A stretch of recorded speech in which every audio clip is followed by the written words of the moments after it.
+1 accountancy എക്സാമിൽ theory പഠിച്ചതിന് ഒരുപാട് മാർക്ക് മേടിക്കാൻ പറ്റും. സോ നിങ്ങളുടെ സമയം ഒട്ടും വേസ്റ്റ് ആക്കുന്നില്ല, നേരെ നമ്മുടെ ഇമ്പോർട്ടന്റ് തിയറി പോർഷൻസിലേക്ക് കിടക്കാം. ആദ്യമായിട്ടുള്ളത് ഒബ്ജക്റ്റീവ്സ് ഓഫ് അക്കൗണ്ടിങ്. ഇതോ അല്ലെങ്കിൽ ക്വാളിറ്റേറ്റീവ് ക്യാരക്ടറിസ്റ്റിക്സോ, ഇതിൽ രണ്ടെണ്ണം ഉറപ്പാണ്. ഏതെങ്കിലും ഒന്ന് വരും, ചിലപ്പോൾ രണ്ടും വരും. സോ നമുക്ക് നോക്കാം. ആദ്യം objectives: to maintain business records maintain ചെയ്യുന്ന അക്കൗണ്ടിംഗ് ഒബ്ജക്റ്റീവ് ആണ്. അതുപോലെ തന്നെ ഇത് ഉപയോഗിച്ച് നമ്മൾ പ്രോഫിറ്റോ ലോസോ എത്രയാണെന്ന് കണ്ടുപിടിക്കും. അതേപോലെ ഫിനാൻഷ്യൽ പൊസിഷനും കണ്ടുപിടിക്കും.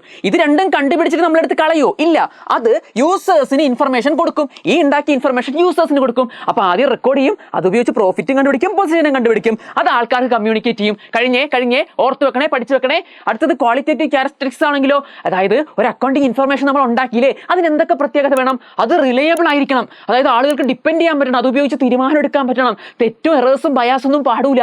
ഓക്കെ, അതുപോലെ റെലവെന്റ് ആയിരിക്കണം. റെലവെന്റ് ഇൻഫർമേഷൻ കറക്റ്റ് ടൈമിൽ, ഏത് ടൈമിലാണോ അത് ആവശ്യം ആ സമയത്ത് കിട്ടുമ്പോഴേ അതിന് റെലവൻസ് ഉണ്ട് എന്ന് പറയാൻ പറ്റുള്ളൂ. അതുപോലെ അണ്ടർസ്റ്റാൻഡബിലിറ്റി ഉണ്ടാവണം. എന്താ അണ്ടർസ്റ്റാൻഡബിൾ എന്ന് പറഞ്ഞാൽ?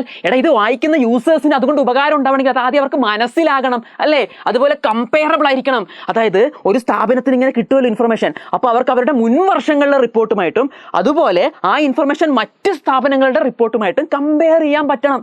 ഓക്കെ, ആ ഒരു ഫോർമാറ്റ് ആയിരിക്കണം കിട്ടേണ്ടത്. ഈ 4 ക്യാരക്ടറിസ്റ്റിക്സ് പഠിച്ചു വെച്ചോ മക്കളെ, മാർക്ക് അടിക്കാം. Reliability, relevance, understandability, comparability, RRUC. Okay, എങ്ങനെയെങ്കിലൊക്കെ പഠിച്ചു വെച്ചോ. ശരി. ഇനി അടുത്ത ഇമ്പോർട്ടൻ്റ് ആണ്. ഒരു ബിസിനസിന്റെ ഈ ഇൻഫർമേഷനൊക്കെ യൂസ് ചെയ്യുന്ന യൂസേഴ്സിനെ രണ്ടായി തിരിക്കാം. ഒന്ന് ഇന്റേണൽ യൂസേഴ്സും, രണ്ട് എക്സ്റ്റേണൽ യൂസേഴ്സും. ഇന്റേണൽ എന്ന് പറഞ്ഞാൽ സ്ഥാപനത്തിന്റെ അകത്തുള്ള ആൾക്കാരായിരിക്കില്ലേ. ആരൊക്കെയാ അത്? ബിസിനസിന്റെ ഓണേഴ്സ്, അല്ലെ? പാർട്ണർഷിപ്പിലും സോൾ ട്രേഡിലൊക്കെ ആണെങ്കിൽ ഓണേഴ്സ്. ബിസിനസ്സിൽ മാനേജേഴ്സ്, ബിസിനസ്സിന് എന്തൊക്കെ മാനേജേഴ്സ് ഉണ്ടാവും? Unit manager, plant manager, store manager, line supervisor, അങ്ങനെ ബിസിനസ്സിലെ എംപ്ലോയീസ് അടക്കം ബിസിനസിന്റെ ഉള്ളിൽ വർക്ക് ചെയ്യുന്ന, ബിസിനസിന്റെ ഉള്ളിലെ തീരുമാനങ്ങൾ എടുക്കാൻ വേണ്ടി യൂസ് ചെയ്യുന്ന എല്ലാ ആൾക്കാരും ആരാണ് സാർ? ഇന്റേണൽ ആണ്. Chief executive, financial officer, vice president. ഇത് പഠിച്ചു വെച്ചേക്കണം. എക്സാമിന് ഇത് കറക്റ്റ് ആയിട്ട് വരുന്നുണ്ട്, ഒരുപാട് എക്സാമിന് വരുന്നുണ്ട്. അതുപോലെ എക്സ്റ്റേണൽ യൂസേഴ്സും പഠിച്ചു വെക്കണം. ക്ലാസിഫൈ ചെയ്യാൻ വരും. ഏതൊക്കെയാ?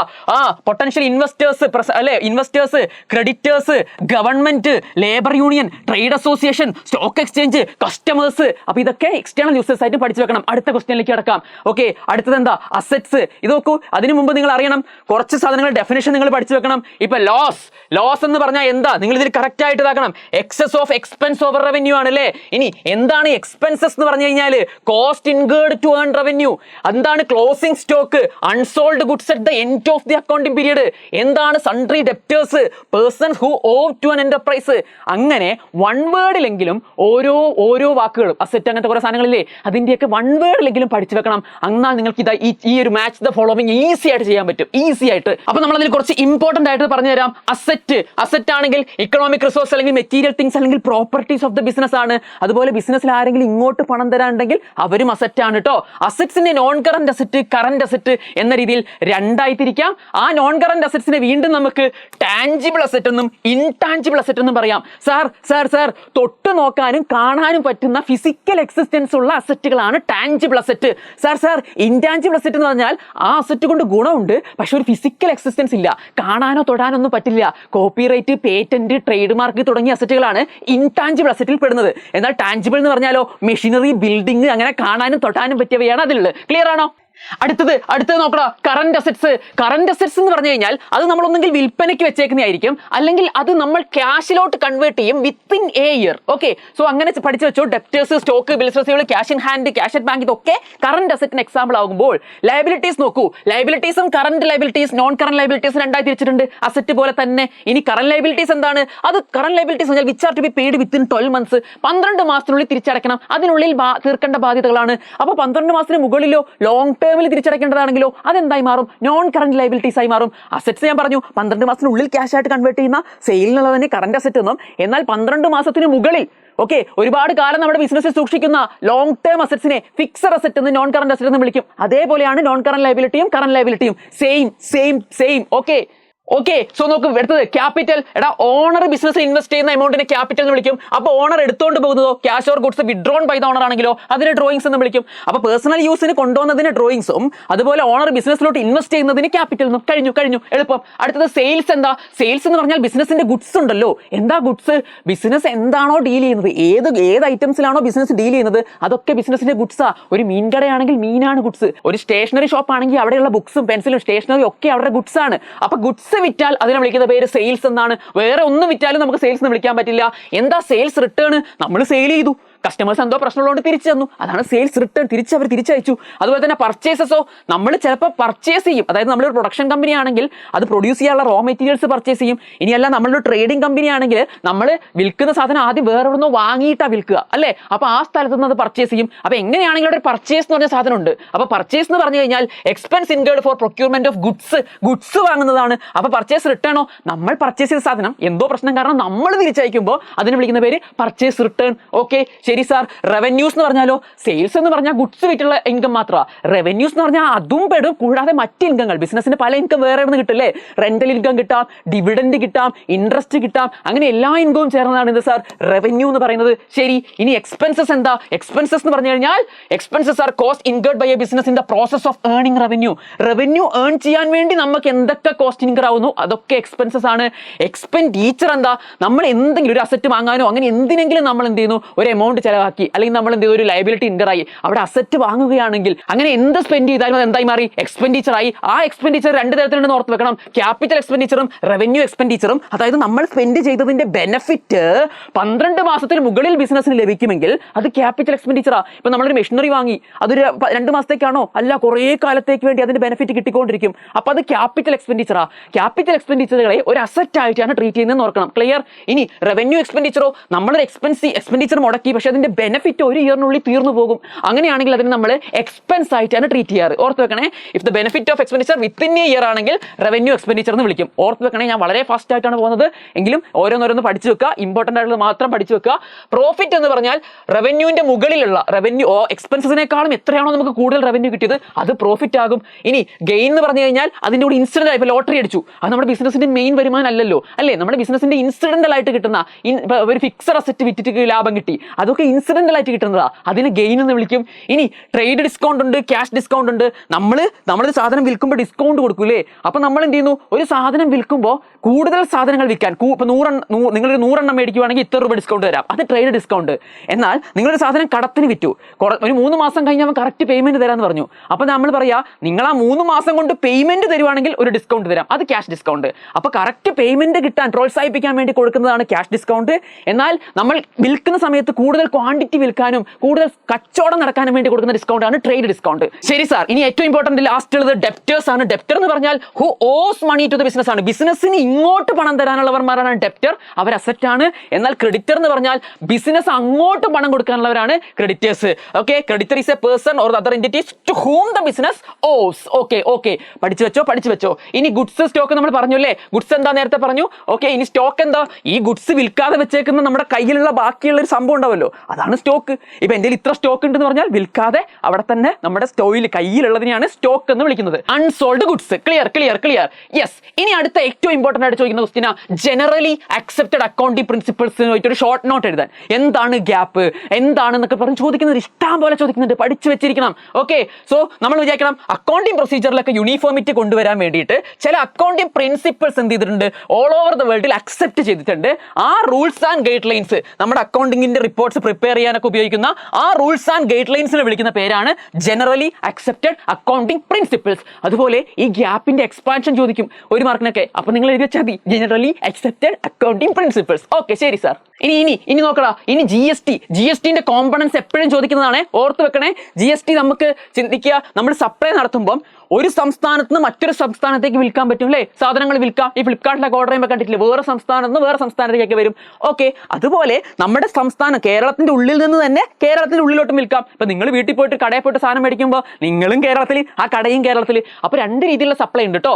എന്നാൽ ഒരു സംസ്ഥാനത്തിന്റെ ഉള്ളിൽ നടക്കുന്ന ട്രാൻസാക്ഷനെ ഇൻട്രാ സ്റ്റേറ്റ് സപ്ലൈ എന്നാണ് വിളിക്കുന്നത്. അപ്പൊ പഠിച്ചു വെക്കേണ്ടത് നിങ്ങൾ അതല്ല, ഇൻട്രാ സ്റ്റേറ്റ് ആണെങ്കിൽ ഒരു സംസ്ഥാനത്തിന് ഉള്ളിൽ നടക്കുന്ന മൂവ്മെന്റുകൾക്ക് CGST, SGST എന്ന 2 ടാക്സുകളാണ് ഇതാക്കുക. എന്താ CGST? Central goods and service tax. എന്താ SGST? State goods and service tax. Okay, ഓർത്ത് വെക്കണം. ഇത് സെൻട്രൽ ഗവൺമെന്റും ഇത് സ്റ്റേറ്റ് ഗവൺമെന്റുമാണ് ലെവി ചെയ്യുന്നത്. ഇനി ഇന്റർ സ്റ്റേറ്റ് ആണെങ്കിൽ ഇപ്പൊ കേരളത്തിൽ നിന്ന് കർണാടകയിലേക്ക് ഒരു സെയിൽ, ഇന്റർ സ്റ്റേറ്റ് മൂവ്മെന്റ് ആണെങ്കിൽ അവിടെ നമ്മൾ ഇതാക്കുന്നത് IGST ആണ്. ഇത് ഓർത്ത് വെക്കണം. പല പരീക്ഷയ്ക്കും ഇങ്ങനെ വൺ വേർഡ് ആയിട്ട് ചോദിക്കുന്നുണ്ട്. ഇന്റർ സ്റ്റേറ്റ് മൂവ്മെന്റിൽ നടക്കുമ്പോൾ കിട്ടുന്ന ടാക്സ് അല്ലെങ്കിൽ കളക്ട് ചെയ്യുന്ന ടാക്സിന്റെ പേര് പേരെന്താണ്? IGST. ഓക്കെ, സോ ഇത് ലെവി ചെയ്യുന്നത് സെന്റർ ആണ്. അതുപോലെ തന്നെ സ്റ്റേറ്റിനും അതിന്റെ ഒരു പോർഷൻ പിന്നീട് കൊടുക്കും. ഓക്കെ, ശരി നോക്കൂ, systems of accounting, double entry system, single entry system. Okay, അതായത് രണ്ട് രീതിയിലുള്ള അക്കൗണ്ടിങ് സിസ്റ്റങ്ങൾ നിലവിലുണ്ട്. അതിൽ ഏറ്റവും സയന്റിഫിക് ആയിട്ടുള്ള, കംപ്ലീറ്റ് ആയിട്ടുള്ള, അക്യുറേറ്റ് ആയിട്ടുള്ള, റിലയബിൾ സിസ്റ്റം എന്ന് പറയുന്നത് ഡബിൾ എൻട്രി സിസ്റ്റം ആണ്. ഇവിടെ ഒരു ട്രാൻസാക്ഷൻ എപ്പോഴും രണ്ട് ആസ്പെക്ട് ഉണ്ടാവും, ഡെബിറ്റും ക്രെഡിറ്റും. അതാണ് ഡബിൾ എൻട്രി സിസ്റ്റം. നമ്മൾ ഈ പഠിക്കുന്നതൊക്കെ ഡബിൾ എൻട്രി സിസ്റ്റമാണ്. എന്നാൽ എന്താ സിംഗിൾ എൻട്രി അല്ലെങ്കിൽ സിസ്റ്റം എന്ന് പറയുന്നത്? It's not a complete system അല്ലേ. ഇവിടെ എന്ന് പറയുന്നത് സം ട്രാൻസാക്ഷൻ ചിലപ്പോൾ രണ്ട് അക്കൗണ്ട് റെക്കോർഡ് ചെയ്യും, ചിലത് ഒന്നും റെക്കോർഡ് ചെയ്യില്ല, ചിലത് എവിടെയെങ്കിലും റെക്കോർഡ് ചെയ്യും. ഒരു കംപ്ലീറ്റ് സിസ്റ്റം അല്ലാത്തതിനെയാണ് സിംഗിൾ എൻട്രി സിസ്റ്റം എന്ന് വിളിക്കുന്നത്. ഇത് ഓൺലി വൺ ആസ്പെക്റ്റോ അല്ലെങ്കിൽ അങ്ങനെ ഒരു സിസ്റ്റമാറ്റിക്കായി ഫോളോ ചെയ്യാത്തതാണ്. ഇപ്പൊ തട്ടുകടകൾ അല്ലെങ്കിൽ വേറെ ചെറിയ ഷോപ്പുകളൊക്കെ നടത്തുമ്പോൾ അവർ ഈ ഡബിൾ എൻട്രി ഒന്നും ഫോളോ ചെയ്യാൻ നിൽക്കില്ല. അപ്പോൾ അവർ ഉപയോഗിക്കുന്നതായിരിക്കും സിംഗിൾ എൻട്രി സിസ്റ്റം ആയിരിക്കും. ഇനി രണ്ട് ബേസിസ് ഓഫ് അക്കൗണ്ടിങ് ഉണ്ട്. എന്താ രണ്ട് ബേസിസ്? ഒന്ന് ക്യാഷ് ബേസിസും ഒന്ന് അക്രൂവൽ ബേസിസും. ഓക്കെ, ശ്രദ്ധിച്ചു കേട്ടോ, ക്യാഷ് ബേസിസും അക്രൂവൽ ബേസിസും. എടാ, ക്യാഷ് ബേസിസ് എന്ന് പറഞ്ഞു കഴിഞ്ഞാൽ ഇവിടെ ശ്രദ്ധിച്ചോ, ഇവിടെ എൻട്രീസ് റെക്കോർഡ് ചെയ്യുന്നത് when cash is received or paid ആണ്. ക്യാഷ് റിസീവ് ചെയ്യുന്നു, ക്യാഷ് പേ ചെയ്യുന്നു, അപ്പൊ മാത്രമേ വരുമാനം വന്നൂന്നോ അല്ലെങ്കിൽ ഒരു സംഭവം ചെലവായിന്നോ കണക്ക് കൂട്ടുള്ളൂ. ഓക്കെ, ഇപ്പം ഞാൻ ഇന്നൊരു ഇൻകം ഉണ്ടാക്കി, പക്ഷെ അതിന്റെ ഇന്ന് എനിക്ക് എന്റെ ക്യാഷ് കിട്ടിയില്ലെങ്കിൽ ഞാൻ ഇന്നൊരു ഇൻകം ഉണ്ടാക്കിയിട്ടില്ല എന്ന് എഴുതുള്ളൂ ബുക്കിൽ. ഉണ്ടാക്കിയെന്ന് എഴുതൂല. ക്യാഷ് കിട്ടുമ്പോൾ അന്നേ ഞാനത് റെക്കഗ്നൈസ് ചെയ്യുള്ളൂ. ഏത് ബേസിസിലാണെങ്കിൽ? ക്യാഷ് ബേസിസ് ആണ് ഫോളോ ചെയ്യുന്നതെങ്കിൽ. എന്നാൽ അക്രൂവൽ ബേസിസിൽ നമ്മൾ കോസ്റ്റും റവന്യൂവും ഒക്കെ റെക്കഗ്നൈസ് ചെയ്യുന്നത് എപ്പോഴാണോ അത് ഒക്കറായത്. അല്ലാതെ അത് എപ്പോൾ പെയ്ഡ് എപ്പോൾ റിസീവ്ഡ് ഇതൊന്നും നോക്കൂല. ഇപ്പം ഞാൻ ഇന്നൊരു ഇൻകം ഉണ്ടാക്കിയാൽ അത് ഞാൻ ഇന്ന് ഇൻകം ആയിട്ട് തന്നെ എഴുതും. അത് പൈസ കിട്ടിയോ ഇല്ലയോ എന്നുള്ളത് കാര്യമില്ല. പൈസ കിട്ടുമല്ലോ, ഓക്കെ, പക്ഷെ ഞാൻ ഇന്ന് ഉണ്ടാക്കിയതായിട്ട് കാണിക്കും. ഇനി ഞാൻ ഇന്നൊരു ചെലവ്, ഞാൻ പൈസ ഇന്ന് കൊടുത്തില്ല, പക്ഷെ ഞാനൊരു എക്സ്പെൻസ് ഉണ്ടാക്കി, ആ എക്സ്പെൻസ് ഇന്ന് തന്നെ റെക്കോർഡ് ചെയ്യും. ഞാൻ പൈസ കൊടുത്തോ എന്നുള്ളത് നോക്കില്ല. അപ്പൊ ക്യാഷ് ബേസിസ് ആണെങ്കിൽ പൈസ കൊടുത്തോ ഇല്ലയോ നോക്കിയിട്ട് മാത്രമേ എല്ലാം റെക്കോർഡ് ചെയ്യുള്ളൂ. എന്നാൽ അക്രൂവൽ ബേസിസ് ആണെങ്കിൽ എപ്പോഴാണ് ആ സംഭവം ഒക്കറാവുന്നത്, എപ്പോഴാണ് ഇൻകം, എപ്പോഴാണ് എക്സ്പെൻസ് ഒക്കറാവുന്നത്, ആ സമയത്ത് എഴുതും. പൈസ വന്നോ പോയോ എന്നുള്ളത് നോക്കൂല. ക്ലിയർ ആണോ? യെസ്. ഇനി നമ്മൾ പഠിക്കുന്നത് ബേസിക് അക്കൗണ്ടിങ് കോൺസെപ്റ്റ് ആണ്. ഇതിലിപ്പം എല്ലാ കോൺസെപ്റ്റിന്റെയും ഒരു വൺ വേർഡിലെങ്കിലും എന്താ സാധനം എന്ന് ഓർത്ത് വെക്കുക. എൻറ്റിറ്റി കോൺസെപ്റ്റ് എന്താ പറയുന്നത്? ഓണറും ബിസിനസ്സും രണ്ട് എൻറ്റിറ്റിയാണ്, സെപ്പറേറ്റ് എൻറ്റിറ്റിയാണ്. എന്നാൽ മണി മെഷർമെന്റ് കോൺസെപ്റ്റ് എന്താ പറയുന്നത്? നമ്മൾ ഒരിക്കലും ഫിസിക്കൽ യൂണിറ്റ്സിൽ ഒന്നും റെക്കോർഡ് ചെയ്യരുത്. 5 കിലോ 6 കിലോ അതിന്റെ എമൗണ്ട് എത്രയാണോ മോണിറ്ററി ടേംസിൽ വേണം റെക്കോർഡ് ചെയ്യാൻ. അതുകൊണ്ട് തന്നെ മോണിറ്ററി ടേംസിൽ എഴുതാൻ പറ്റുന്ന സാധനങ്ങൾ മാത്രമേ റെക്കോർഡ് ചെയ്യാകുള്ളൂ. ഇനി ഗോയിങ് കൺസേൺ കോൺസെപ്റ്റ് എന്താ പറയുന്നത്? ഒരു ബിസിനസ് അതിനൊരു ഇന്റർമീഡിയറ്റ് പീരിയഡിലേക്ക് അത് തുടർന്നുകൊണ്ടേയിരിക്കും. ഉടനൊന്നും ഇത് അടച്ചു പൂട്ടുന്നില്ല എന്ന നമ്മൾ അക്കൗണ്ടിങ് ചെയ്യുന്നതിനാണ് ഗോയിങ് കൺസേൺ കോൺസെപ്റ്റ് എന്ന് പറയുന്നത്. എന്നാൽ അക്കൗണ്ടിങ് പീരിയഡ് കോൺസെപ്റ്റോ, അതായത് ബിസിനസിന്റെ എൻറ്റയർ ലൈഫിനെ കുറെ പീരിയഡ് ആയി തിരിച്ചിട്ടാണ് നമ്മൾ ഈ റിസൾട്ടും പൊസിഷനൊക്കെ കണ്ടുപിടിക്കുന്നത്. അല്ലാതെ ഇത്രയും കാലത്തെ പ്രോഫിറ്റ് ഒരുമിച്ചല്ല. ഒരു വർഷം ഉണ്ടാവും. ഇപ്പൊ ഏപ്രിൽ 1 മുതൽ മാർച്ച് 31 വരെയാണെങ്കിൽ അതൊരു അക്കൗണ്ടിങ് പീരിയഡ് ആണ്. അങ്ങനെ അക്കൗണ്ടിങ് പീരിയഡുകളായി തിരിക്കുന്നതിനാണ് അക്കൗണ്ടിങ് പീരിയഡ് കോൺസെപ്റ്റ് എന്ന് വിളിക്കുന്നത്. എന്നാൽ കോസ്റ്റ് കോൺസെപ്റ്റ് എന്താ പറയുന്നത്? നമ്മളിപ്പോൾ അസറ്റ് മേടിക്കുമ്പോൾ റെക്കോർഡ് ചെയ്യുന്ന സമയത്ത് ആ അസറ്റിന്റെ പർച്ചേസ് കോസ്റ്റ് മാത്രമല്ല, ആ അസറ്റിന് ചെലവായ മറ്റ് ഇൻസ്റ്റാളേഷൻ എക്സ്പെൻസ്, ആ അസറ്റ് ബിസിനസ്സിൽ കൊണ്ടുവരാൻ ആവശ്യമായ ട്രാൻസ്പോർട്ടേഷൻ, ഇത് മൊത്തം കൂട്ടിയിട്ടാണ് അസറ്റിന്റെ കോസ്റ്റ് കാണുക. അതുപോലെ ആ അസറ്റിന്റെ കോസ്റ്റ്, ഹിസ്റ്ററിക്കൽ കോസ്റ്റ്, നമുക്ക് ചെലവായ കോസ്റ്റ് ആണ് നമ്മൾ എന്ത് എപ്പോഴും അക്കൗണ്ടിങ്ങിൽ റെക്കോർഡ് ചെയ്യുകയും പിന്നീട് ഡിപ്രിസിയേഷൻ കാണാനൊക്കെ ഉപയോഗിക്കുകയും ചെയ്യുക. ഓക്കെ, പിന്നെ എന്താണ് ഡ്യുവൽ ആസ്പെക്ട് കോൺസെപ്റ്റ്? നമ്മളിപ്പോൾ പറഞ്ഞല്ലേ, ആസ്പെക്ട്, രണ്ട് ആസ്പെക്ട് ഉണ്ടാവും, ഡെബിറ്റും ക്രെഡിറ്റും. അങ്ങനെ എല്ലാ ട്രാൻസാക്ഷനും രണ്ട് അക്കൗണ്ടുകളിൽ എഴുതിയും അതാണ് ഡ്യുവൽ ആസ്പെക്ട് കോൺസെപ്റ്റ് പറയുന്നത്. ഇനി റവന്യൂ റെക്കഗ്നേഷനോ, എന്നാണ് ഒരു ഇൻകം റെക്കഗ്നൈസ് ചെയ്യേണ്ടത്? എടാ, നിങ്ങളുടെ സെയിൽസ് ഇൻകം ആണെങ്കിൽ എന്നാണോ അവിടെ ടൈറ്റിൽ കൈമാറുന്നത്, അതായത് ബയ്യർ സെല്ലറിന് എന്നാണോ കച്ചവടം നടക്കുന്നത് അന്നാണ്, അല്ലെങ്കിൽ ആ ഒരു ടൈറ്റിൽ ഉടമസ്ഥാവകാശം കൈമാറുന്നത് അന്ന് സെയിൽസ് നടന്നതായിട്ട് കണക്കാക്കണം. അതേപോലെ മറ്റ് ഇൻകങ്ങൾ, ഇപ്പോൾ റെന്റ് കിട്ടുക, ഇൻട്രസ്റ്റ് കിട്ടുക തുടങ്ങിയ ഇൻകങ്ങളാണെങ്കിൽ അത് ഏത് ടൈമിൽ ഏത് പീരിയഡിലാണോ കിട്ടുന്നത്, ഇപ്പൊ മാർച്ചിൽ റെന്റ് കിട്ടി, അങ്ങനെയാണെങ്കിൽ ആ ഇൻകം മാർച്ചിൽ റെക്കോർഡ് ചെയ്യണം. ഓക്കെ, ഇനിയിപ്പം ഫെബ്രുവരിയിലെ റെന്റാണ് കിട്ടുന്നതെങ്കിൽ ഫെബ്രുവരിയിലെ റെന്റ് എപ്പോൾ കിട്ടുന്നു നോക്കണ്ട. ഫെബ്രുവരിയിലെ റെന്റ് ചിലപ്പോൾ ജനുവരിയിൽ അഡ്വാൻസ് ആയിട്ട് കിട്ടാം, ചിലപ്പോൾ ഫെബ്രുവരിയിലെ റെന്റ് ചിലപ്പോൾ അടുത്ത ഏപ്രിലായിരിക്കും കിട്ടുക. അങ്ങനെ നോക്കണ്ട. ഫെബ്രുവരിയിലെ റെന്റ് ആണെങ്കിൽ ആ ഇൻകം ഫെബ്രുവരി തന്നെ റെക്കോർഡ് ചെയ്യണം. അതാണ് എപ്പോൾ റവന്യൂ റെക്കഗ്നൈസ് ചെയ്യുന്നത് പറയുന്നു. അടുത്തത് മാച്ചിങ് കോൺസെപ്റ്റ്. എന്താ പറയുന്നത്? നമ്മൾ റെക്കോർഡ് ചെയ്യുന്ന എക്സ്പെൻസസ് ആ വർഷത്തെ റവന്യൂ ആയിട്ട് മാച്ച് ചെയ്യണം. ഇപ്പൊ അടുത്ത വർഷത്തെ റവന്യൂവിന് വേണ്ടി ഈ മാസം ഒരു എക്സ്പെൻസ്, ഈ വർഷം ഒരു എക്സ്പെൻസ് നമ്മൾ സ്പെൻഡ് ചെയ്തെങ്കിൽ അത് ഈ വർഷത്തെ എക്സ്പെൻസ് അല്ല, ഈ വർഷത്തെ എക്സ്പെൻസ് ആയി എഴുതരുത്. അങ്ങനെ എഴുതിയിട്ടുണ്ടെങ്കിലും അതെന്ത് ചെയ്യണം? അടുത്ത വർഷത്തേക്ക് അത് മാറ്റണം. ഓക്കെ, മാച്ച് ആവണം. കാരണം ഈ വർഷം ഒരു ഇൻകം ഉണ്ടാക്കുന്നുണ്ടെങ്കിൽ ആ ഇൻകത്തിന് വേണ്ടി സ്പെൻഡ് ആയ എക്സ്പെൻസസ് മാത്രമേ ഈ വർഷം എഴുതാകൂ. അത് മാച്ച് ആവണം. ക്ലിയർ ആണോ? ഇതാണ് എന്ത് ചെയ്യുന്നത്? മാച്ചിങ് കോൺസെപ്റ്റ് പറയുന്നത്. ഇനി ഫുൾ ഡിസ്ക്ലോഷർ കോൺസെപ്റ്റ്, നമ്മൾ എന്ത് ചെയ്യരുത്? ഒരു കള്ളത്തരമില്ല. എല്ലാ ഇമ്പോർട്ടൻറ്റ് ഡിസിഷൻ മേക്കിങ്ങിന് വേണ്ട, യൂസേഴ്സിന് വേണ്ട എല്ലാ ഇമ്പോർട്ടൻറ്റ് ഇൻഫർമേഷനും മറച്ചു വെക്കാതെ ഡിസ്ക്ലോസ് ചെയ്തിരിക്കണം. അതാണ് ഫുൾ ഡിസ്ക്ലോഷർ കോൺസെപ്റ്റ് പറയുന്നത്. ഇനി കൺസിസ്റ്റൻസി കോൺസെപ്റ്റ് എന്താ പറയുന്നത്? നമ്മൾ കൺസിസ്റ്റന്റ് ആയിരിക്കണം എന്നൊക്കെ പറയാറില്ലേ? അതുപോലെ ഇപ്പൊ നമ്മൾ പ്രീവിയസ് ഇയേഴ്സിലൊക്കെ ഉപയോഗിച്ച അതേ അക്കൗണ്ടിങ് പോളിസീസും കാര്യങ്ങളും ആയിരിക്കണം ഈ വർഷം ഉപയോഗിക്കേണ്ടത്, അത് തന്നെ ആയിരിക്കണം അടുത്ത വർഷം ഉപയോഗിക്കേണ്ടത്. എന്നാലല്ലേ നമുക്ക് മുൻ വർഷങ്ങളായിട്ട് കമ്പയർ ചെയ്യാൻ പറ്റത്തുള്ളൂ. അപ്പോൾ അതാണ് കൺസിസ്റ്റൻസി പറയുന്നത്.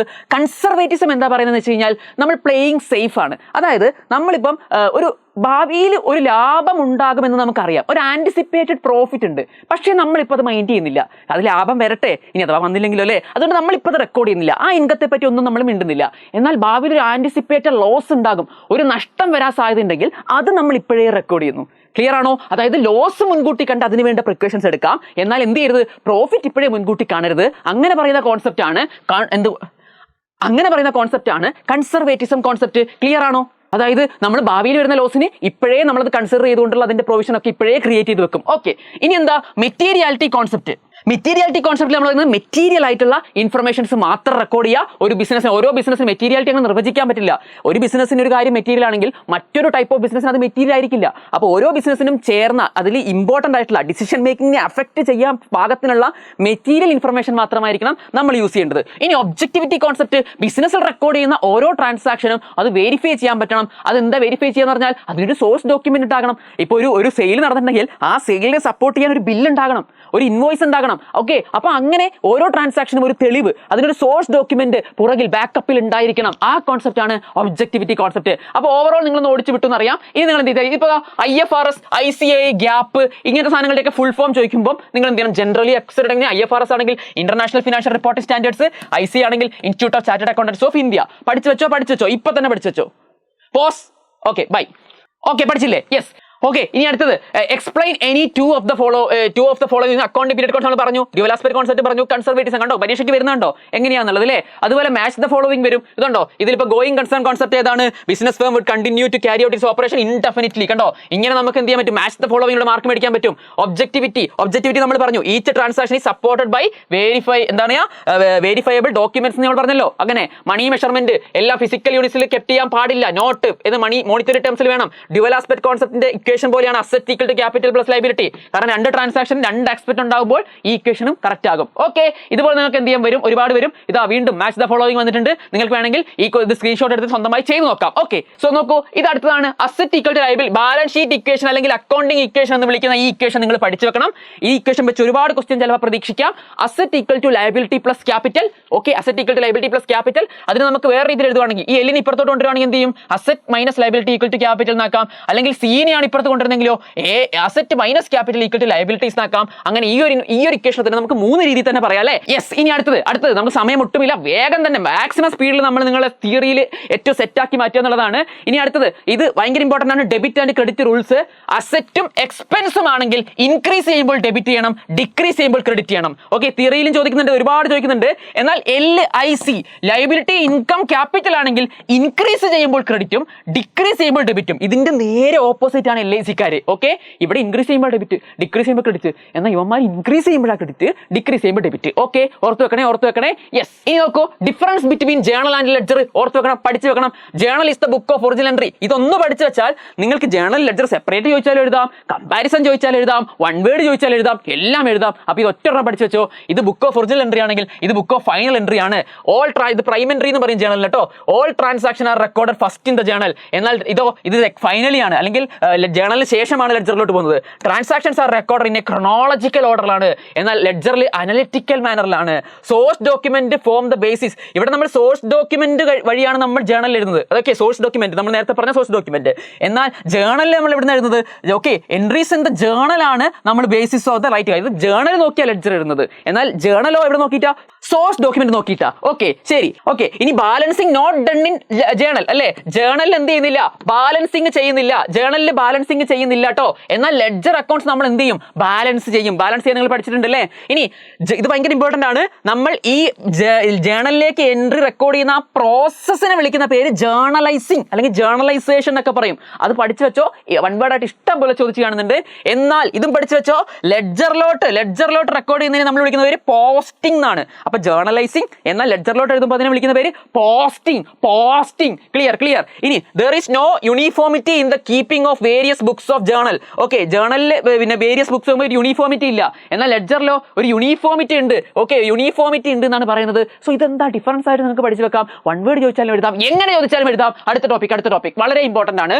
നമ്മൾ ഈ താഴെ പറയുന്ന ഓരോന്നിനും ഞാൻ നേരത്തെ പറഞ്ഞു, ഒബ്ജക്റ്റിവിറ്റി കോൺസെപ്റ്റ് പറഞ്ഞു, അവിടെ ഒരു സോഴ്സ് ഡോക്യുമെന്റ് സപ്പോർട്ട് ചെയ്യാൻ ഒരു പ്രൂഫ് വേണം അല്ലേ. അപ്പൊ ഈ താഴെ പറയുന്ന ഇതിനൊക്കെ ഈ ഒരു ട്രാൻസാക്ഷൻസിനൊക്കെ ഏത് സോഴ്സ് ഡോക്യുമെന്റ് ആണ് വേണ്ടത്, എന്തായിരിക്കും അതിന്റെ പ്രൂഫ്? ഇലക്ട്രിസിറ്റി ചാർജ് പേ ചെയ്താൽ സാധാരണ എന്താണ് കിട്ടുക? നിങ്ങൾ ഓർത്ത് വെച്ചോ, KSEB എന്നൊരു റെസീറ്റ് കിട്ടൂലേ, അതല്ലേ അതിന്റെ പ്രൂഫ്. ഇനി സാലറി പേ ചെയ്താലോ നിങ്ങൾക്ക് പേറോൾ ആണ്, നിങ്ങളുടെ കമ്പനി പ്രിപ്പയർ ചെയ്യുന്ന പേറോൾ ഒരു പ്രൂഫാണ്. എന്നാൽ ഡെപ്പോസിറ്റ് ഓഫ് മണി ഒരു ബാങ്കിലേക്ക് ഡെപ്പോസിറ്റ് ചെയ്ത് കഴിഞ്ഞാൽ നമുക്ക് എന്ത് കിട്ടും? പേയിൻ സ്ലിപ്പ് കിട്ടും. ഇനി receipt of cash from sale of goods, നമ്മൾ റെസീറ്റ് വാങ്ങുമ്പോൾ നമ്മൾ ബില്ല് കൊടുക്കും അല്ലേ. ഓക്കെ, നമ്മൾ സെയിൽ ചെയ്യുമ്പോൾ ക്യാഷ് കിട്ടി കഴിഞ്ഞാൽ നമ്മൾ ബില്ല്. അപ്പൊ ഈ രീതിയിൽ നമുക്ക് എല്ലാ ഇതുപോലുള്ള ട്രാൻസാക്ഷൻ ഒക്കെ എന്താണോ ഇത് പഠിച്ചു വെക്കണം. MCQ ആയിട്ടും അല്ലെങ്കിൽ വൺ വേർഡ് ആയിട്ടൊക്കെ ചോദിക്കാറുണ്ട്. ശരി. അടുത്ത സബ്സിഡറി ബുക്സ് അല്ലെങ്കിൽ ഡേ ബുക്സ് ഓർത്ത് വെച്ചോ. നമുക്ക് ജേർണലിൽ എല്ലാം കൂടി ഒരുമിച്ച് എഴുതാൻ പറ്റാത്തതുകൊണ്ട് ജേർണലിനെ നമുക്ക് കുറച്ച് എന്താ പറയുക റിക്കറിംഗ് ആയിട്ട് വരുന്ന ട്രാൻസാക്ഷനെ സെപ്പറേറ്റ്, ജേർണലിന് പകരം വേറെ ബുക്കിൽ എഴുതാം എന്ന് പറഞ്ഞിട്ടുണ്ട്. അത് ഏതൊക്കെ ബുക്കാ? Cash book, purchase book, purchase return book, sales book, sales return book, journal proper. ഇത് അറിഞ്ഞിരിക്കണം. ചില ട്രാൻസാക്ഷൻ തന്നിട്ട് ചോദിക്കും, ഇതിൽ ഈ ട്രാൻസാക്ഷൻസ് ഒക്കെ ഏത് സബ്സിഡറി ബുക്കിലാണ് എഴുതേണ്ടത്, അറിഞ്ഞിരിക്കണം. സോ ക്യാഷ് ബുക്ക് എല്ലാ ക്യാഷ് ട്രാൻസാക്ഷൻസ് റെക്കോർഡ് ചെയ്യാൻ വേണ്ടിയിട്ട്. എന്നാൽ purchase book credit purchase of goods, കാരണം ക്യാഷ് പർച്ചേസ് എവിടെ വരും? ഓൾറെഡി ക്യാഷ് ട്രാൻസാക്ഷൻ പെടും. അപ്പോൾ പർച്ചേസ് ബുക്കിൽ ക്രെഡിറ്റ് പർച്ചേസ് മാത്രമേ പെടുള്ളൂ. അപ്പോൾ പർച്ചേസ് റിട്ടേണോ ഇതെന്ന് പറഞ്ഞു കഴിഞ്ഞാൽ ഈ recording goods return to supplier, നമ്മൾ പർച്ചേസ് ചെയ്ത് റിട്ടേൺ അയക്കുമ്പോഴാണ് ഈ ബുക്ക് യൂസ് ചെയ്യുന്നത്. ഇനി എന്താ sales book? Recording credit sale of goods only, കാരണം ക്യാഷ് സെയിൽസ് എവിടെ വന്നിട്ടുണ്ടാവും? ക്യാഷ് ബുക്കിൽ വന്നിട്ടുണ്ടാവും. ഇനി സെയിൽസ് റിട്ടേൺ ആണെങ്കിലോ നമ്മൾ വിറ്റത് തിരിച്ചു വരുമ്പോൾ ഉപയോഗിക്കുന്ന ബുക്ക്. ഇനി ജേർണൽ പ്രോപ്പർ, എടാ നമ്മളിപ്പോൾ പറഞ്ഞു ക്യാഷ് ബുക്കിൽ ക്യാഷ് ട്രാൻസാക്ഷൻ മൊത്തം പെട്ടു, ക്രെഡിറ്റ് സെയിൽസും ക്രെഡിറ്റ് പർച്ചേസും ഒക്കെ എവിടെ പെട്ടു? സെയിൽസ് ബുക്കിലും പർച്ചേസ് ബുക്കിലും പെട്ടു. എന്നാൽ ചില സാധനങ്ങൾ ഉണ്ടാവും. ഇപ്പൊ മെഷീനറി വാങ്ങി, അത് കടത്തിന് വാങ്ങി, അപ്പൊ അത് ക്യാഷിന്റെ ഒരു ബന്ധമില്ല അല്ലേ. അതുപോലെ ഇതിനെ നമുക്ക് പർച്ചേസ് എന്ന് പറയാൻ പറ്റില്ല, കാരണം ഗുഡ്സ് പർച്ചേസ് ചെയ്താൽ മാത്രമേ പർച്ചേസ് എന്ന് പറയാൻ പറ്റുള്ളൂ. അപ്പൊ മെഷീനറി കടത്തിന് മേടിച്ചു കഴിഞ്ഞാൽ എവിടെ എഴുതാൻ പറ്റില്ല, ഈ മുകളിൽ പറഞ്ഞ ഒരു ബുക്കിൽ എഴുതാൻ പറ്റില്ല.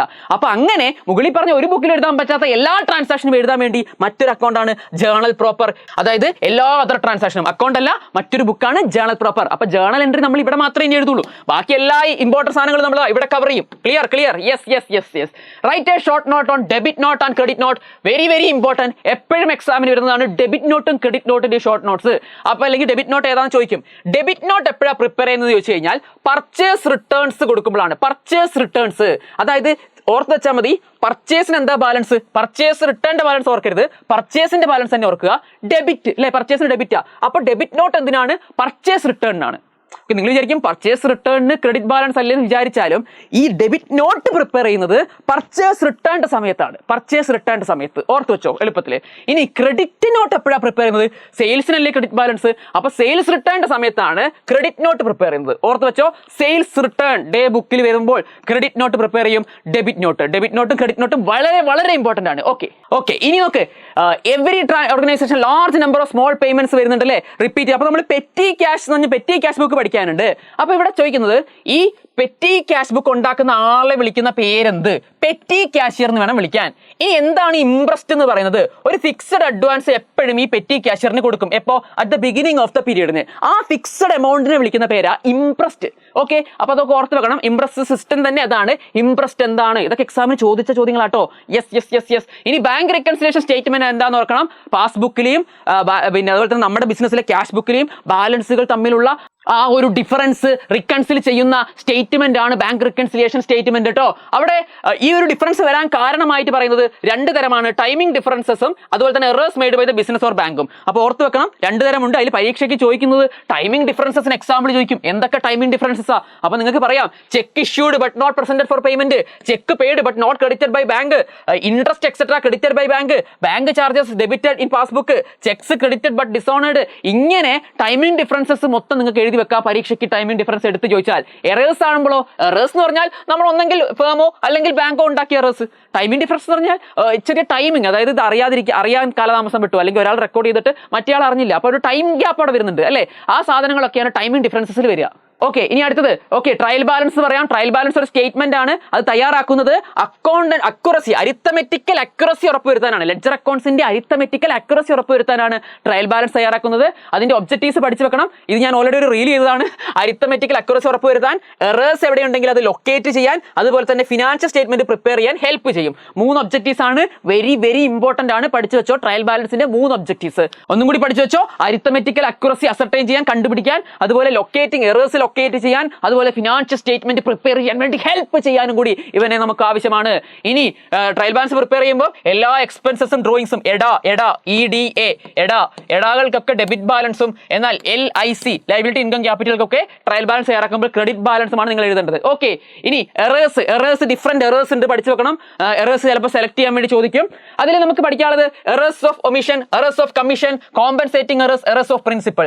എറേഴ്സ് ഓഫ് ഒമിഷൻ എന്ന് പറഞ്ഞാൽ നിങ്ങൾ ആ എൻട്രി എഴുതാൻ വിട്ടുപോയി, മറന്നുപോയി. ഓക്കെ, കംപ്ലീറ്റ് ആയി വിട്ടുപോയെങ്കിൽ കംപ്ലീറ്റ് ഒമിഷൻ. എന്നാൽ പാർഷ്യൽ ഒമിഷൻ എന്ന് പറഞ്ഞാൽ നമ്മൾ പറഞ്ഞല്ലോ അല്ലേ, പല സ്ഥലങ്ങളിൽ റെക്കോർഡ് ചെയ്യും. ആദ്യം ചിലപ്പോൾ സബ്സിഡറി ബുക്കിൽ, പിന്നെ നമ്മളത് ലെഡ്ജറിലോട്ടൊക്കെ പോസ്റ്റ് ചെയ്യും. അപ്പോൾ ഒരു സ്ഥലത്ത് മാത്രം മറന്നുപോയാൽ, പകുതി സ്ഥലങ്ങളിൽ നമ്മൾ എഴുതി, ചില അക്കൗണ്ടുകളിൽ എഴുതാൻ വിട്ടുപോയി. ഓക്കെ, പകുതി സ്ഥലങ്ങളിൽ, അപ്പോൾ അതിനെ പാർഷ്യലി ഒമിഷൻ എന്ന് വിളിക്കും. പകുതി ഒരു അക്കൗണ്ടിൽ, മറ്റേ അക്കൗണ്ടിൽ എഴുതാൻ വിട്ടുപോയി. അല്ലെങ്കിൽ നമ്മൾ സബ്സിഡറി, അല്ലെങ്കിൽ നമ്മൾ ജേണലിൽ എഴുതി പക്ഷേ ലെഡ്ജറിൽ പോസ്റ്റ് ചെയ്തില്ല. ഇതിനെ പാർഷ്യൽ ഒമിഷൻ എന്ന് വിളിക്കും. ഇനി എറേഴ്സ് ഓഫ് കമ്മീഷൻ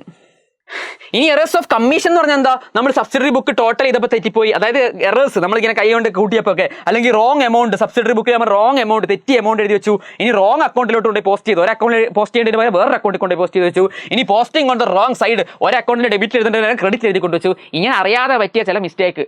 ഓക്കെ, നമ്മൾ ഏതോ ഒരു ദിവാസ്വപ്നം കണ്ട് ഇങ്ങനെ തെറ്റിച്ചത്, അതായത് അറിയാതെ പറ്റിയതിനെയാണ് എന്ത് മൊത്തം എറേഴ്സ് ഓഫ് കമ്മീഷൻ എന്ന് പറയുന്നത്.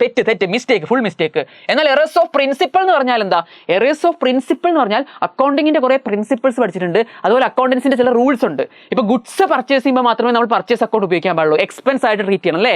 എന്നാൽ ചില സമയത്ത് മെഷീനറി പർച്ചേസ് ചെയ്യുമ്പോൾ പർച്ചേസ് അക്കൗണ്ട് ഉപയോഗിച്ച് കഴിഞ്ഞാൽ അത് അവിടെ തെറ്റല്ലേ, അത് അക്കൗണ്ടിങ്ങിന്റെ റൂൾസിനെതിരാണ് അല്ലേ. അതവിടെ അറിയാതെ ഇങ്ങനെ ഉറങ്ങിപ്പോയപ്പോൾ ചെയ്തതല്ല. അവൻ വിചാരിച്ച് പർച്ചേസ് അക്കൗണ്ട് ആണ് മെഷീനറിക്ക് ഉപയോഗിക്കേണ്ടത്, അപ്പൊ പ്രിൻസിപ്പിൾ അറിയാതെ തെറ്റിപ്പോയതാ അല്ലേ. അപ്പൊ അതായത് നമ്മൾ അസറ്റ് ആയിട്ട് എഴുതേണ്ടത് അസറ്റ് ആയിട്ട് എഴുതണം, എക്സ്പെൻസ് ആയിട്ട് എഴുതേണ്ടത് എക്സ്പെൻസ് ആയി എഴുതണം. അല്ലാതെ എന്ത് ചെയ്യരുത്, മാറിപ്പോരുത്. ഇപ്പൊ ലാൻഡ് ലോഡ് എന്ന് പറയുന്ന ആളുണ്ട് അല്ലേ, അയാൾക്ക് റെന്റ് കൊടുക്കുമ്പോൾ ലാൻഡ് ലോഡ് അക്കൗണ്ട് അല്ല ഉപയോഗിക്കേണ്ടത് അല്ലേ. അവിടെ അയാളൊരു ഡെബിറ്ററോ ക്രെഡിറ്ററോ അല്ല. നമ്മൾ ഉപയോഗിക്കുമ്പോൾ റെന്റ് എന്നത് ഒരു എക്സ്പെൻസ് ആയി എഴുതേണ്ടതാണ്. എന്നിട്ട് ലാൻഡ് ലോഡ് അക്കൗണ്ട് ഉപയോഗിച്ചിട്ടുണ്ടെങ്കിൽ അത് പ്രിൻസിപ്പിൾ അറിയാത്തോണ്ടാ. അപ്പൊ അങ്ങനത്തെ എറേഴ്സ് ഒക്കെയാണ് എന്ത്, errors of principal. Compensating errors എന്ന് പറഞ്ഞാൽ ഇങ്ങനെ പരീക്ഷയ്ക്ക് വരും. അതായത് ഒരു എറർ സംഭവിച്ചു, അതിനെ കോമ്പൻസേറ്റ് ചെയ്യുന്ന രീതിയിൽ അടുത്ത എറർ സംഭവിച്ചു. ഈ 2 എറർ കാരണം ആ എറർ കണ്ടുപിടിക്കാൻ പറ്റാത്ത അവസ്ഥ. That means trial balance Tally ആവുന്നുണ്ട്. കാരണം ഒരു എറർ കാരണം ഡെബിറ്റ് ഒരു 100 രൂപ കൂടി, അടുത്ത എറർ കാരണം ക്രെഡിറ്റ് ഒരു 100 കൂടിയെങ്കിൽ ട്രയൽ ബാലൻസ് ടാലി ആകും. ഓക്കെ, അങ്ങനത്തെ എറേഴ്സ് ആണ് കോമ്പൻസേറ്റിംഗ് എറേഴ്സ്. പഠിച്ചു വെക്കണം. എന്താണ് depreciation? Decrease in value of asset, അതാണ് ഡിപ്രിസിയേഷൻ. സിമിലർ ടേംസ് പഠിച്ചു വെക്കണം. ഡിപ്ലീഷനും അതുപോലെ തന്നെ അമോർട്ടൈസേഷനും. ഇൻടാഞ്ചിബിൾ അസറ്റിന്റെ വില ഇടിയുന്നതിനാണ് അമോർട്ടൈസേഷൻ എന്ന് വിളിക്കുന്നത്. അതായത് കോപ്പിറൈറ്റ്, ട്രേഡ് മാർക്ക്, പാറ്റന്റിന്റെ ഒക്കെ ഇടിയുമ്പോൾ അമോർട്ടൈസേഷൻ എന്ന് വിളിക്കും. ഡിപ്ലീഷൻ എന്ന് പറഞ്ഞു കഴിഞ്ഞാൽ നമ്മൾ ഏത് കോണ്ടെക്സ്റ്റിലാണ് ഉപയോഗിക്കുക, extraction of natural resources like mines, quarries, അവിടെ അത് റെഡ്യൂസ് ചെയ്യുന്ന, ആ ഒരു ക്വാണ്ടിറ്റി റെഡ്യൂസ് ചെയ്യുന്നതിനാണ് ഡിപ്ലീഷൻ എന്ന് വിളിക്കുന്നത്. ബാക്കി മെഷീനറി അസറ്റ്, അതിന്റെ ബിൽഡിംഗ്, ഇതിനെയൊക്കെ നമ്മൾ ഡിപ്രിസിയേഷൻ തന്നെ വിളിക്കും. അപ്പൊ സിമിലർ ടേംസും ഓർത്ത് വെക്കുക. കോസസ് ഓഫ് ഡിപ്രിസിയേഷൻ ഭയങ്കര ഇമ്പോർട്ടന്റ് ആണ്. അതായത് ഡിപ്രിസിയേഷൻ, ഈ അസറ്റിന്റെ വില ഇങ്ങനെ കുറയാൻ, ഇപ്പൊ ഫിക്സഡ് അസറ്റിന്റെ ഒക്കെ വില ഇടിയാണല്ലോ, അതിന്റെ കാരണങ്ങൾ എന്തൊക്കെയാ? എടാ വേറാണ്ടിയറിലെ തേയ്മാനടാ, നമ്മൾ എപ്പോഴും ഉപയോഗിക്കല്ലേ, അപ്പൊ ഇങ്ങനെ തേഞ്ഞു പോകും. ഈ ബസ്സിന്റെ ഒക്കെ കോലം കണ്ടില്ലേ, താമരാക്ഷമ്പിള്ളയൊക്കെ കണ്ടില്ലേ. അപ്പൊ ഇങ്ങനെ കോലം ഇടിയുന്നതിന് കാരണം കുറെ കാലം ഉപയോഗിക്കുമ്പോൾ തേഞ്ഞു മാഞ്ഞു പോകുന്നതാ. ഇനി വേറെ കാരണം എന്താ, ലീഗൽ റൈറ്റ്സ് ഒക്കെ എക്സ്പയർ ആയി പോലെ. ഇപ്പം നമ്മൾ ഈ പറയുന്ന കോപ്പിറൈറ്റ്, ലീസസ്, ഇതിനൊക്കെ എന്തുണ്ടാവും, ഒരു കാലാവധി ഉണ്ടാവും. അപ്പൊ അതിങ്ങനെ എക്സ്പയറി ആവാനാകുമ്പോഴത്തേക്ക് അതിന്റെ വില ഇടിയും. അതാണ് ലീഗൽ റൈറ്റ്സിന്റെ എക്സ്പിറേഷൻ എന്ന് പറയുന്നത്. ഇനി ഒബ്സലസൻസ്. എന്താ ഒബ്സലസൻസ് എന്ന് പറഞ്ഞു കഴിഞ്ഞാൽ ഔട്ട് ഓഫ് ഡേറ്റ് ആയി പോവാ, ടെക്നോളജി ഔട്ട് ഓഫ് ഡേറ്റ് ആയി പോവാ. ഇപ്പൊ ഈ പണ്ടത്തെ ഈ ടിവികളൊക്കെ നോക്ക്, ഇതിപ്പോ ഉണ്ടോ? ഇപ്പൊ എല്ലാവരും ഇങ്ങനത്തെ ടിവിയാണ് മേടിക്കുന്നത്. അത് ഈ ടി വി എന്താണ്, തേഞ്ഞു മാഞ്ഞു പോയതായിരിക്കില്ല. പുത്തൻ പുതിയ സാധനം ഇപ്പൊ കിട്ടിയാലും ആർക്കെങ്കിലും വേണോ? അത് വില കുറവല്ലേ. കാരണം ടെക്നോളജി ഔട്ട് ഓഫ് ഡേറ്റ് ആയി പോയി അല്ലേ. ആ ടെക്നോളജി ഔട്ട് ആയി പോയി, പുതിയ ടെക്നോളജി വരുമ്പോൾ പഴയ അതിന്റെ അസറ്റിന്റെ വില ഇടിയും. അതിനെയാണ് നമ്മൾ എന്ത് വിളിക്കുന്നത്, ഒബ്സലസൻസ് എന്ന് വിളിക്കുന്നത്. ചില അബ്നോർമൽ ഫാക്ടേഴ്സ് സംഭവിക്കും. ഇപ്പൊ പുത്തൻ പുതിയ കാറാണെങ്കിൽ പോലും ഒരു വെള്ളപ്പൊക്കത്തിൽ പെട്ട് കഴിഞ്ഞാൽ അതിന്റെ വില ഇടിയും. അബ്നോർമലി എന്ത് സംഭവിച്ചാലും അതിന്റെ വില ഇടിയും. എർത്ത് കേക്ക്, ഫ്ലഡ്, അല്ലെങ്കിൽ ഒരു ആക്സിഡന്റ് പറ്റിയ കാർ എന്നൊക്കെ പറഞ്ഞു കഴിഞ്ഞാൽ അതിന്റെ വില ഇടിഞ്ഞു. അങ്ങനെ അസറ്റിന്റെ വില ഇടിയുന്നതിനെയാണ് അബ്നോർമൽ ഫാക്ടേഴ്സ് എന്ന് വിളിക്കുന്നത്. ഇനി ഡിപ്രിസിയേഷൻ കാൽക്കുലേറ്റ് ചെയ്യാൻ രണ്ട് മെത്തേഡ് ഉണ്ട്, സ്ട്രേറ്റ് ലൈൻ മെത്തേഡും റിട്ടേൺ ഡൗൺ വാല്യൂ മെത്തേഡും. ഓർത്ത് വെക്കോ, സ്ട്രേറ്റ് ലൈനിന്റെ മറ്റൊരു പേര് fixed instalment original cost method, എന്നാൽ റിട്ടേൺ ഡൗൺ വാല്യൂ മെത്തേഡിന്റെ മറ്റൊരു പേര് reducing balance method, diminishing balance method. Okay, ഞാൻ വളരെ സ്പീഡിൽ പോകുന്നത് നമുക്ക് ചെറിയ സമയത്തിനുള്ളിൽ ഇത്രയും തീർക്കണം എന്നുള്ളതാണ്. ആർക്കെങ്കിലും ഓവർ സ്പീഡായിട്ട് തോന്നുന്നുണ്ടെങ്കിൽ നിങ്ങളുടെ ആർക്കാണോ തോന്നുന്നത് അവർ 0.75x അങ്ങനെയൊക്കെ കാണുക. ഇനി സ്ലോ ആയിട്ട് തോന്നുന്നവർ 2x കണ്ടോ. ഓക്കെ, ശരി ശരി. അടുത്തത് straight line method, fixed instalment അല്ലെ സ്ട്രേറ്റ് ലൈൻ മെത്തേഡ് എന്ന് പറഞ്ഞു. അതിന്റെ അഡ്വാൻറ്റേജസ് ഇടയ്ക്കിടയ്ക്ക് ചോദിക്കുന്നുണ്ട്. ഇത് ഭയങ്കര സിമ്പിൾ ആണ്, ഈസി ടു അണ്ടർസ്റ്റാൻഡ് ആണ്. അതുപോലെ തന്നെ അസറ്റ് കംപ്ലീറ്റ്ലി റൈറ്റ് ഓഫ് ചെയ്യാൻ പറ്റും. Equal distribution of depreciation to P&L account throughout the life of the asset ആണ്. ഈ അഡ്വാൻറ്റേജസ് ഒന്ന് പഠിച്ചു വെക്കണേ, അറ്റ്ലീസ്റ്റ് ആദ്യത്തെ രണ്ടെണ്ണെങ്കിലും പഠിച്ചു വെക്കണം. ഓക്കെ, ഇനി റിട്ടേൺ ഡൗൺ വാല്യൂ മെത്തേഡോ ഒരു ഫിക്സഡ് പെർസെന്റേജ് ആണ് റിട്ടേൺ ഓഫ് ചെയ്യുന്നത്. ഏതിന്റെ every year on the book വാല്യൂവിന്റെ പുറത്താണ്. എന്നാൽ SLM-ൽ നമ്മൾ ബുക്ക് വാല്യൂ അല്ല, ഒറിജിനൽ കോസ്റ്റിന്റെ പുറത്താണ് എല്ലാ വർഷവും ഡിപ്രിസിയേഷൻ ചാർജ് ചെയ്യുന്നത്. റിട്ടേൺ ഡൗൺ വാല്യൂ മെത്തേഡിലാണെങ്കിൽ ഓരോ വർഷവും ബുക്ക് വാല്യൂ മാറിക്കൊണ്ടിരിക്കും, അപ്പൊ അതിന്റെ പുറത്താണ് ഡിപ്രിസിയേഷൻ ചാർജ് ചെയ്യുന്നത്. ക്ലിയർ?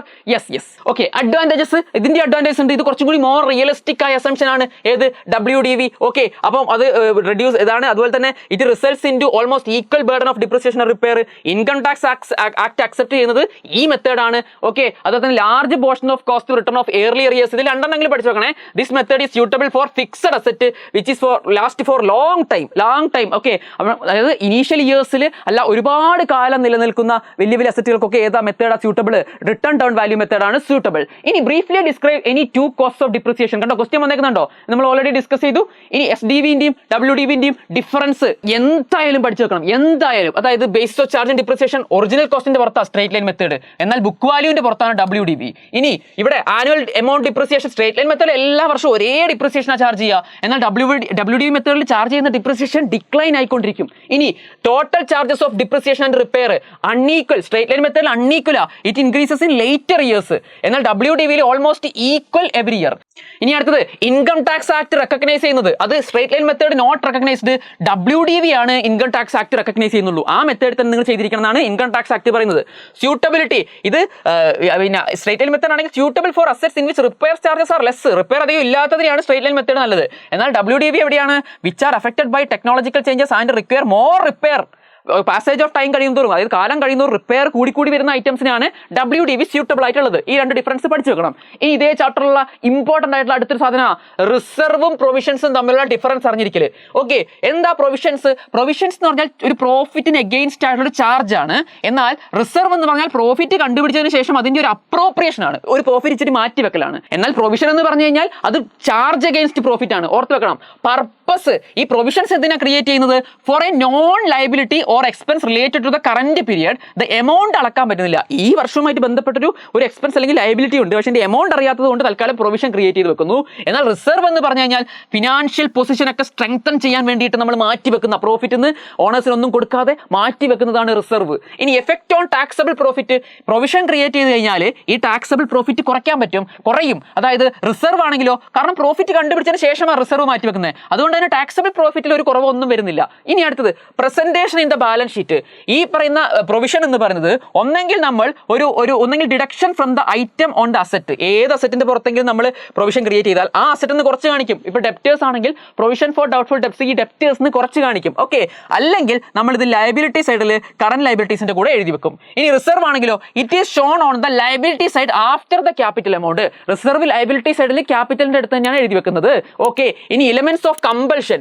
നമ്മൾ ഈ പ്രൊവിഷൻ ഉണ്ടാക്കുക എന്ന് പറയുന്നത് കറക്റ്റ് പ്രോഫിറ്റോ ലോസോ കണ്ടുപിടിക്കണമെങ്കിൽ ഈ പ്രൂഡൻസ് കൺസർവേറ്റീവ്സ് കോൺസെപ്റ്റ് ഒക്കെ നമ്മൾ പഠിച്ചു അല്ലേ? ഭാവിയിൽ നമ്മൾ വരാനുള്ള ലോസ് മുൻപേ കണ്ടുപിടിക്കുകയാണ്, അതുകൊണ്ട് തന്നെ അത് നെസസറി ആണ്. കറക്റ്റ് ട്രൂ പ്രോഫിറ്റ് കണ്ടുപിടിക്കാൻ നെസസറി ആണ്.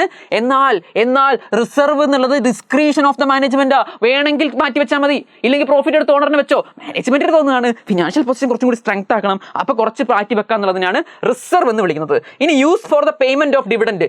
It cannot be used for dividend distribution. Dividend അത് ലാഭവിഹിതം കൊടുക്കാൻ വേണ്ടി പ്രൊവിഷൻ ഒന്നും എടുത്ത് കൊടുക്കാൻ പറ്റില്ല. എന്നാൽ റിസർവ് എന്ത് ചെയ്യാം? Can be used for dividend ഡിസ്ട്രിബ്യൂഷന് വേണ്ടി ഉപയോഗിക്കാം എന്നാണ് പറയുന്നത്. Okay sir. ഇതോടെ നമ്മുടെ തിയറി പോർഷൻസ് കഴിഞ്ഞു. സ്പീഡായി പോയിട്ടുണ്ടെങ്കിൽ നിങ്ങൾ എന്ത് ചെയ്യുക? ഓരോന്നിടത്തും ഒന്ന് ജസ്റ്റ് ഒന്ന് പോസ് ചെയ്തിട്ട് അത് പഠിച്ചിട്ട് ബാക്കി കാണുക. ഓക്കെ.